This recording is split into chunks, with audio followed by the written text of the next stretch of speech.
Let your soul and spirit fly into mystic.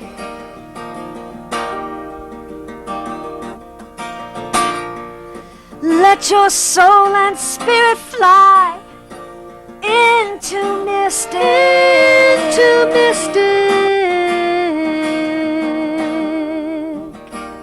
Into mystic. Into mystic.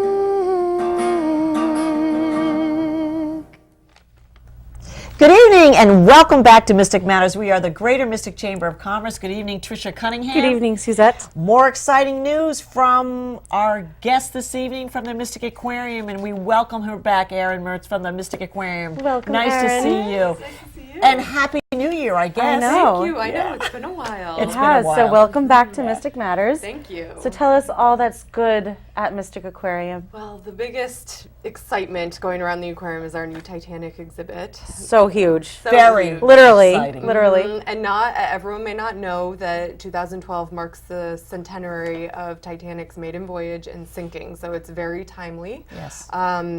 Dr. Robert Ballard, who discovered the Titanic, is based at the aquarium, and he's partnered with his longtime friend and former Disney Imagineer Tim Delaney to put together the most incredible gonna be exhibit. fantastic. It really is. It's centered on discovery and exploration and all of the values and beliefs of Dr. Ballard and all of the fantastic work he does. And then it has that Disney-esque twist. I love that Disney-esque. Yeah, love that. it's family-friendly, hands-on, things for all ages. And can I just interrupt to remind our viewers that this is right here in Mystic. This is an asset, a place for you all to go and to be a part of. I mean, this is, people travel far and wide to come to Mystic Aquarium, so this is wonderful. Yeah, Sorry. I just had to remind you all it's a very valid point. that we have this here. It's Well, amazing. It's very exciting, and so Yeah. you can see the passion even Yeah. coming out from Tricia. It's just, I mean, think It's about terrific. it. The Titanic. It's huge. Okay, so go on. Yeah, Sorry. no, well, it's a very valid point. I mean, no one else can offer what we're offering. We're so thankful and lucky to have Dr. Ballard involved in our organization. So that really comes through in the exhibit, and you can't find it anywhere else in the world. So it opens Well, there is April. only one person that found the Titanic, That's true. and that one person is Dr. Robert Ballard. Exactly, exactly. So it opens April 12th. We're gearing up. The exhibit installation is well underway. So we're all very excited. Wonderful. So Well, April thank 12th. you, Erin. And again, the Mystic Aquarium is open. Okay, 7 days a week. So, and it's been some great weather. So come on down, and we have other exhibits as well. And it's just a wonderful place to be. So bring your family, bring your friends, bring everybody. And the website? MysticAquarium.org. It's very easy. Erin, thank you you. so much. We'll see you in a couple weeks. I'll be here. Thank you. So Okay, a couple Tricia. updates on my end. I just wanted to remind everybody that we are doing our Business of the Month nomination, and what this program is an opportunity for you in the community to recognize a business that you're quite fond of in our community of Mystic, Stonington, Groton area. So we have nomination forms on our website, mysticchamber.org, and you can go on there and pick your business and send out the nomination form to us, and we'll see what happens. And that business, that lucky business, will be recognized for the entire month. And we're going to be doing this monthly, so keep sending us nominations throughout the year. We want to hear from you. I think that's a fantastic program. Yeah, it's terrific. It's terrific, and it's an opportunity to recognize our small businesses in our community. And it's also an opportunity to hear from our residents and customers. Yeah. It's wonderful. And what they value about that Exactly. small business. Exactly. Another thing I just wanted to mention, you guys had heard about my fundraising that I was doing for Terry Broder Breast Cancer Foundation and Hospice of Southeastern Connecticut. And my goal was to raise $5,000, and when I did so, I was going to cut my hair. All right, so I had really long hair, and then I cut it. Should I do a drum And- roll? Sure. Well, I can't, but I mean, Okay. I wanted to. So insert theoretical drum roll Okay. here. My goal was to raise $5,000. I raised $7,000. Now, I did not have to go out and really aggressively is ask. fantastic. And my point of telling you this is we have a really giving community. Yes, we are do. very, very fortunate to live in Yes. southeastern Connecticut. The businesses in our community, the individuals in our community, I've got anywhere from $5 to $500 from individuals, and all of this makes a difference in people's lives. So I want to thank those that contribute to nonprofits in the area. If you contributed to the fundraiser I did, thank you. But more importantly, to fundraisers for nonprofits all around, they are really an important thread of our community. Absolutely. So if you are one of those people, philanthropy is an important piece of our community. So I want to thank those that do continuously give back. If it's by time, money, expert contributions, any of that, it's very important. So thank you. And I think Tricia is a very good point. First of all, congratulations. That's wonderful because I know you had a goal, and it hasn't surprised me that you succeeded that goal. But the other thing is too, what you do makes you feel good. Yeah. So it's kind of, It does. it really That's does. why we always feel good. Just in a little note aside from that, and the good things that Tricia has done, but it's contagious. Yeah. It is very, very contagious, and Tricia is right. That's these not-for-profits, and not-for-profits need our help, and the philanthropy work that goes around in this community. It's a tight-knit community. It's sometimes a silent community, because what you really didn't advertise it, but all it says to Tricia and to the chamber and to the community is that we support you, and we support what you do, and we care about the charities that you are working for. So congratulations. Thank you. But this weekend. This weekend, really quick, just a quick reminder. Oh, boy. Sunday, March 25th, Yep. huge Yep. Mystic Irish Parade in downtown Mystic. Right. More information, go to our website, mysticchamber.org, and you can find a link to their website with all of the information. But it kicks off at 1 o'clock, and their special featured entertainment is going to be Black 47, a great Irish band, and their Grand Marshal is Joyce Resnikoff. And congratulations. Yeah, from Right. Old Mystic Village. So great choice, bravo, and Right. congratulations to Joyce, and we'll see her Right. and all of you on March 25th. And we'll be there. Wave to us, because Yeah. I know we'll be waving back. Yeah. So Okay. Tricia, here we are. We've got another guest that's been with us. Well, this is the second time around, Yep, I and think. she's got lots of great information. Oh, and we've got to get right to this. And she really isn't a guest; is more like family as well. So, Elizabeth, thank you. welcome back. Why don't you From tell us? Mystic Restoration Company. Yes, yes. And Elizabeth, tell us what you do. Tell us your last name. It's Elizabeth Sadie. Okay. It's Mystic Restoration Company. We've been in the community for a little over a year and a half, and love it and aren't moving anytime soon. Good. And we do all kinds of remodeling, but really I'd love for you to talk to me individually about that. We've got all kinds of good stuff to cover today. Okay. Excellent. Well, tell us a little bit. Well, first of all, the last time you were here, you brought us like a little dollhouse. But this time, you didn't bring us that, Elizabeth. But we're glad you're here. Okay, Thank with all you. this information. But let me ask you something. I'm going to say this first of all. You're here talking about restoration. Mm-hmm. A lot of people say, Elizabeth, what do you know about restoration? You're a woman. Okay, I want to hear about that. Started it off with Contract, that, huh, yes, I Susan? want She because went- I tell you, I know Elizabeth. She's very knowledgeable. So get into what you do and how you got started. I met a contractor. I was his insurance agent.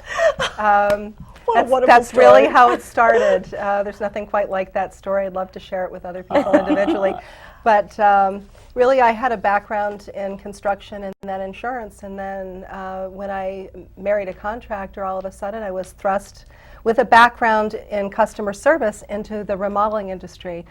And what I noticed immediately is just about nobody did anything with a thought toward, well, if someone doesn't know what you're talking about, it's got to be very hard for them to understand what the whole process is like if they want to do something with their house. And so I started looking at everything as a layperson. Right. I don't use jargon like most people do in their industries. I take everything and break it down into the basics. This is what it's called, this is what it looks like, and this is why it matters. And that makes me a good link between the knuckle draggers and also homeowners. how it fits with your family and your lifestyle. I think that's where you come in as well. It fits with, the everyday lifestyle. It does, and actually I've been telling people for years I'm bilingual. I speak male and female. I do family therapy. I always get a laugh, but it's really true. If you're doing something in your home and you've got a couple, and it could be, a man, a woman, two men, two women, aunts, whoever, but there's more than one person making the decision. They don't have the same ideas. And they need someone to listen to all the ideas and figure out how to make what they really want happen. And that's where asking the right questions really makes a difference. I usually ask, what do you want to do and why do you want to do it? Because that matters too. Because sometimes what they want to do and why they want to do it don't exactly mesh. So if we get to the bottom of what they want to accomplish, sometimes the answer is sort of a different route than they were planning on taking. So let's say a client comes in and we say, okay, Elizabeth, I've ripped out all of the pages in the House Beautiful magazine.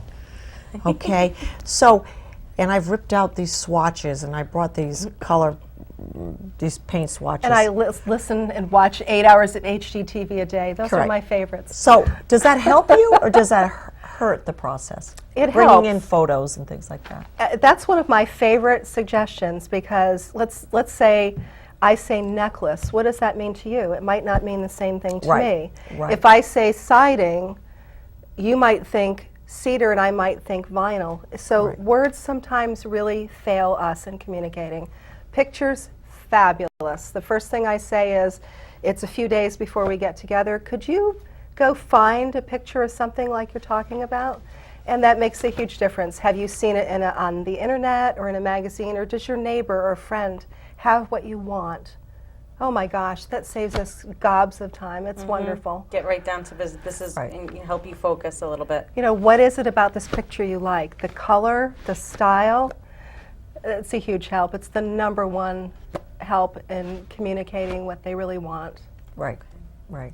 Now, one of the things that you wanted us to focus on today is to help our viewers figure out when they're hiring a contractor, how do they hire a contractor? What's the best process to go through, and how do you manage that? Well, there are lots of good things that you can do. I suggest by starting with the Chamber of Commerce, the Better Business Bureau, the Department of Consumer Protection. There are resources out there, and there are lots of articles, and there's been a lot of communication on this, and they're all good resources. A good starting point is checking to make sure that if you know anybody that's had the kind of project that you're considering, if you know someone who's had that experience and they've had a good experience, ask them. That's the greatest shortcut in the world. There's really a bunch of things you should do. You should check their insurance, you should check their license, their registration in the state. And all of those are important, and you really should check all of them. But if you don't want to, for heaven's sakes, find somebody who's already done it, take that shortcut and move forward. So check the references. Check Call the people that references. you've worked with. Yep, every neighborhood or every group of people has someone that checks everything. I mean, literally everything, because they're meticulous and they're picky. And oh my goodness, if you can get a referral from them, that is golden. That You've got is a few worth of so those, much right? more. Yes, yes. Referrals in the small business is better than advertising, hiring a marketing person to do your advertise. Because again, it's the old story, one person tells 10 people. And you know what, good or bad. So, but Keep that in still, mind, keep yeah. that in mind when you're servicing your product and things like that. But so they call their references and they, let's say, oh, it's great, and blah, blah, blah. And they don't want to really speak money. You know, they don't want to talk money because a lot of times that's a private thing when you're saying, oh, how much did that bathroom cost you? Wow, you know. True. You know, because your bathroom is not the same as their bathroom. So let's say they want that, exactly what their neighbor has and exactly what their friend. Can you realistically do that for them and within the price range that they have in mind?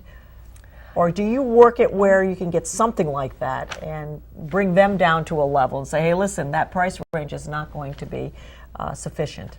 Well, that's where the communication comes in. What I've been doing for years is taking advantage of a tool I have, and I actually brought it just to show. It's a cost versus value report, and the reason why this matters is this is a report that comes out every year with Remodeling Magazine, and it gives an approximate cost average for our exact geographic area for certain kinds of projects. What's wonderful about that is if someone has absolutely, literally no idea what it costs to do a project, and their only ideas are from watching HGTV where they say, I got these products for $500 and it only took 3 days, and the 12 experienced carpenters that worked for free to do this project, then they don't have a realistic idea, and that happens You all are the time. absolutely correct. So what I've started doing is taking a neutral third party and providing a list of, if you want this approximate project, this is what it costs realistically in our area, and this is about how much you get as a return on your investment, and that's important too. If somebody's going to do a big project, now bathrooms, I'm a huge fan of bathroom remodeling. We use our bathrooms every day, kitchens, areas you're using all the day, all the time. Absolutely remodel them, but have some idea what you're going to get back if you sell your house in 3 to 5 years. If it's a big project, check with a good realtor. Right. A realtor will tell you, well, an indoor pool is a great idea, but you'll get 25 cents on the dollar for what you invest. A good Pools bathroom in general. But Right. my special project might not be the same as your special project, and you may, the next person may not like it. So, Right. Or you're putting this wonderful bathroom into a house that is just not, that's the only thing nice about it would be the bathroom. That happens too. That happens kitchen, too. you know what I mean? You're putting in an investment in this wonderful huge kitchen, but the area or the house doesn't really warrant it as far as 10 years down the line or 3 to 5 years down the line, like you said. Sometimes the remodeled area doesn't look like it belongs in the home, and we really try to discourage anything that's that dramatic unless the decision is made to move forward. If you've got a colonial, really, there are certain styles that won't look as good in your home. Exactly. And we've had people that have remodeled bathrooms that were just really out there and funky and fun, and you open the door and it's like, wow, what house am I in? and that does not help resale. It really doesn't. And you should do things because it makes your home more attractive and comfortable and functional, but with an eye to selling, because most people don't create homesteads and stay in them for 100 years with their children and grandchildren. You really have to have some vague idea of if this is too far out, if I'm going to have to undo all this in order to sell my home. And really, if you're not getting any of the money back, you might want to think twice about it. I've encouraged more people to move than to remodel. Right. So what do legitimate contractors, what should they be providing, or what will they provide? Well, legitimate contractors. Well, not cash discounts. Please don't deal with anybody that gives cash discounts. There's a reason for that. The folks that only want to work nights and weekends, please walk away from them. There's a reason for that. But contractors should be registered. They should give you their registration number with the state of Connecticut or Rhode Island or wherever you live. But that is really critical, because if you're doing a project and something dramatic happens, the contractor dies or is injured or just walks away with your money, who knows. If the project doesn't get done, but if you've hired a registered contractor, the state of Connecticut has a fund that they'll step in and they'll help you finish your project, and that is just a huge That's really important for people to know. Right. So between that, you really want a copy of their insurance. You want a certificate of insurance made out in your own name. That lets the insurance company know that they're doing work at your house. That's absolutely huge as well. But you might want to go an extra step and call the insurance agent and find out if that kind of work is covered by their policy. Now, I've known several people in my own family that have hired people and have really been stuck. One had a roof that was done.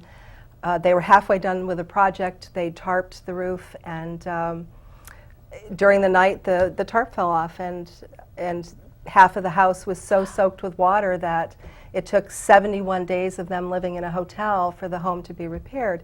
Why does that matter? Well, they did get a certificate of insurance, but when they called to make a claim, roofing was not included in the policy. It was specifically excluded. So not only did the contractor not do a good job or protect their business, their home, but he actually lied about what he had for coverage. So a little homework goes a long way. So you absolutely want a certificate of insurance in your name. You want to check, make sure they don't have any complaints with the Department of Consumer Protection or the Better Business Bureau.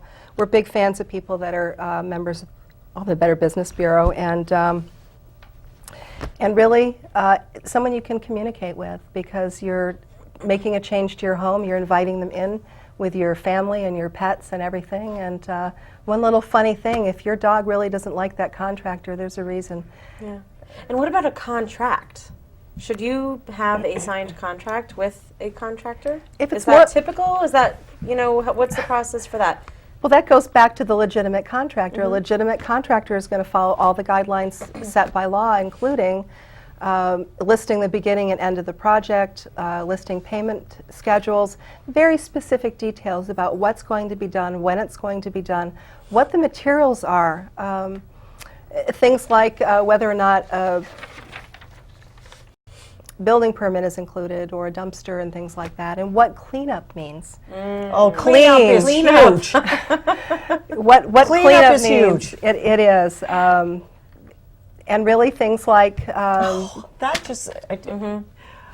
Well, and what about, back because a some lot of memories. contractors use subcontractors. So, you got into the insurance, and we're talking about insurance, we're talking about contracts.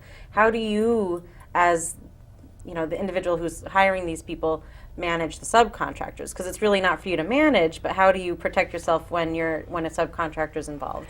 well, you shouldn't have to be an expert to hire a contractor. However, if you're hiring a general contractor, and that's just a nice way of saying the person in charge that makes sure everybody else does what they're supposed to do. Kitchen bathroom remodeling involves a plumber, electrician, and you really want to be sure that they're insured as well. And your general contractor, the person you're dealing directly with, should have proof that those individuals are insured as well. Because you have to have a separate license in most states to do plumbing or electrical work, and those are the most common subcontractors. So ask for proof of all these things. Okay. All right. That's great. And there's another one thing that we've been talking about and hearing more in recent times is issues with lead in older homes. And this is a subject matter that I don't know anything about. So I was hoping this is something that perhaps you can enlighten us and our viewers on. I'm so glad you mentioned that, because lead has been such a hot topic lately. In April of 2011, new laws took place that set very stringent standards for contractors and required that they take an 8-hour course on how to handle any home that might have some lead in it. And there are 1 million children in the United States right now under the age of 18 who have been verified to have lead poisoning, and the biggest culprit is lead paint. So any home built prior to 1978 must be tested in the area the work is going to be done prior to any work occurring. And most homes built prior to 1960 do have lead paint in them. Are these things, when there's a purchase of a house, is that something that happens in the inspection and doing a testing? Or no, that doesn't happen until some kind of construction happens? I would say that was when it found out. Well, the trick with this is you have to assume that there's lead there if it's pre-1978. And there's some contractors who have chosen to not even bother to become certified because they have literally chosen to only work on homes newer than 1978. So may I ask where you fall in that line as a contractor? We're fully registered with Okay. the Environmental Protection Agency, and the thing is that the guidelines are so stringent now. If you disturb even 6 square feet, or the size of a standard window, if you will, then that falls under the guidelines, or that's inside, and outside is 20 square feet, which is the size of like a bay or a bow window. So you're not talking about a huge area, and even if you think someone's not going to be scraping or touching the paint, let's say you hire somebody to put vinyl siding over your wood siding, that's okay, but if those contractors aren't certified for lead, then if they come across something where the wood is damaged and they have to replace it, now all of a sudden they are touching it and they are disturbing it. And the reason why it matters is it's very hard to contain it when you disturb it, and the dust is what contains all the lead. You don't want anybody ingesting it or breathing it in. And the process is really extensive because you need to test the area, and then if lead is identified, then there's a whole enclosure that has to be built out of plastic, and the contractors and everybody that steps foot on the project needs to be wearing a Tyvek suit with a respirator, and this makes it miserable in the summer, literally reduces how effective they are. And the EPA is a wonderful website, epa.gov. There's lots of good information. The one piece of information I absolutely don't agree with is they make a suggestion what the average cost is for each job in order to comply with the lead rules, and really they're way off. It's between $350 and $1,000. And you as an individual can hire a contractor that's not lead certified. It's the contractor that's held responsible because they're the ones that are supposed to know better. Right. You can work at your home without following these guidelines, and you can hire somebody that's not certified, but why would you do that and put somebody at risk? And here's the thing, if you're... Well, we'd be putting ourselves at risk, 'cause Right. we'd still be living in the house, you know? Well, yes, and, Right? and the biggest concern is for children under the age of 6 or Yes. pregnant women. Yes, They're much more susceptible to this. It causes brain damage and learning disabilities and all kinds of health issues. But the guidelines are very strict, and it's very expensive to follow them. However, you do it for the same reason why you hire somebody that's registered, why you hire somebody that's insured. It's for your protection and your family's protection. Now, if you're not doing any major changes to your house, is it something that you should still be concerned with? Anybody that walks through the door should be familiar with these guidelines, because you don't know if you're planning on just making a minor change and all of a sudden it's necessary to do more. Then all of a sudden it falls under those guidelines, even if you hadn't planned for it. And older homes, this is really key, because most of the homes in Mystic are 1960 or older. There are some that are 1978 or older. I mean, probably 95% of them fall under those guidelines. And it's very easy to find a registered contractor, and it's so important to follow those guidelines. Well, Elizabeth, thank you for this information. The show went by so fast, but very, very interesting information, and we appreciate you coming on board to educate us as well. So thank you, Elizabeth. Tricia, I'm going to see you this weekend in a car for the Mystic Irish Parade. Hopefully we're in a car. If not, you'll see us walking. And one quick question before we go. Yes. I would just like Elizabeth to say what her website is. Absolutely. Oh, mysticrest.com. And it's up on the screen, so if you need that, you can look up more information on her and her business on mysticrest.com, and anything else you want to mention. There are links to great articles about this, about hiring a contractor. So if you missed anything, go to the website. There are links to all the things you want to know. Good. Great. Well, good evening, Elizabeth. Good evening, Tricia. Good evening, Suzette. We are Mystic Matters. We'll see you next week. Thank you. Into Mystic.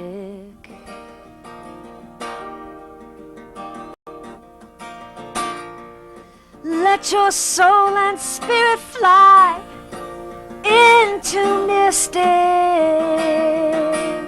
Into Mystic. Into Mystic.